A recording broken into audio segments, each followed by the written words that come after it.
গাইছ মই দিদম blog YouTube চেনেলৰ পৰা চবকে মই স্বাগতম জনালোঁ। আজি ওদালগুৰিত এতিয়া খিন বৰষুণ আহিছে, ঠাণ্ডা অলপমান আহিছে, নহ'লে গৰমত ভীষণ গৰমত আমি থাকিব নোৱাৰা এনেকুৱা হৈ আছিল। এই বৰষুণ অহাৰ পৰা আমাৰ বহুত মানে ভাল লাগিল। মানে ৰাতি নহ'লে একদম টোপনি মাৰাটো বহুত অসম্ভৱ হৈ আছিল। ইমান যে গৰম এইকেইদিন। हाय गाइस, आं दिदोम ब्लग यूट्यूब चेनेलनिफ्राय आंनि गोसो गोरबोनिफ्राय खुलुमनायखौ जासिहरग्रोनाय थाबाय। नोंथांमोनहाबो मोजाङै दं जानांगौ। बे एकदम बिराद गरमनिफ्राय एसे थान्दा मोननायसै नै दा, माने अखा हाबाय आरोखि, फिसा फिसा अखा हाबाय। दा आं मर्निं वाक खालामदों। नै दा नैबे उदालगुरियावनो आरो बे बर' मिडियाम LP स्कुलनि सिङाव आं एसे बेरायबाय आरो बे जाबाय नै उदालगुरि टाउन बर' गुदि फरायसालि। बेयाव आङो दा बेरायदों आरोखि।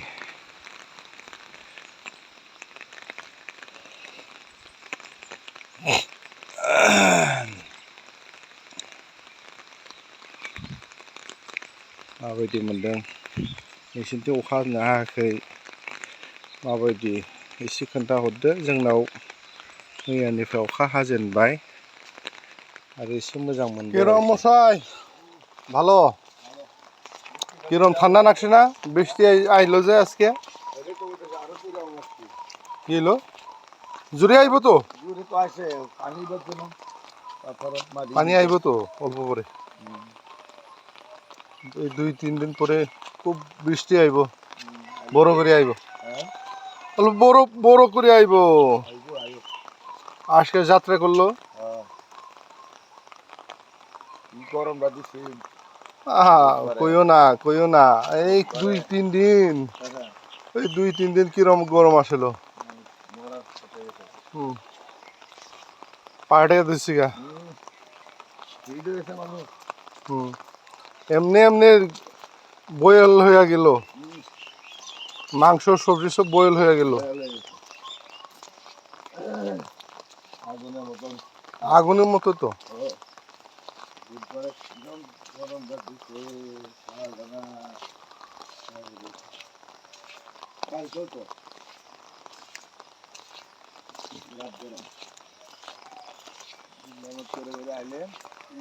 আইব আর বেশি কইও না, আর বেশি কইও না,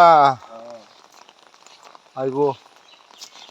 এই বেশি বড় আইলে কাম হইব না, এরকমই ভালো, বুঝছেন?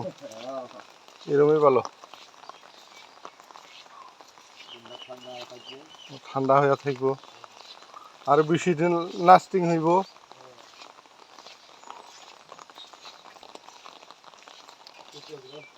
হ্যাঁ,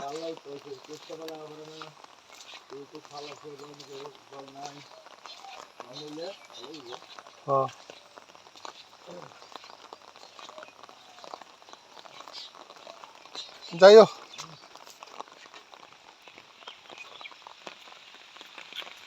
फिसा फिसा सेरा अखाया नुबायना बेसेबां गोलैदों नोंथांमोना नुदों दा, बेसेबां गिदिर अखाया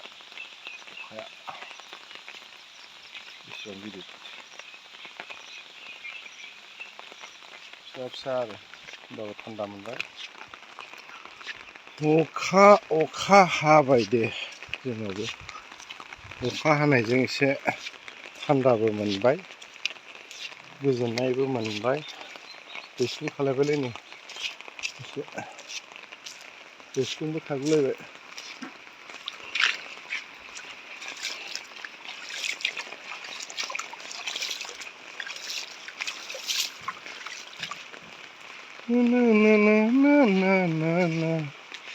Na na na na na na na na na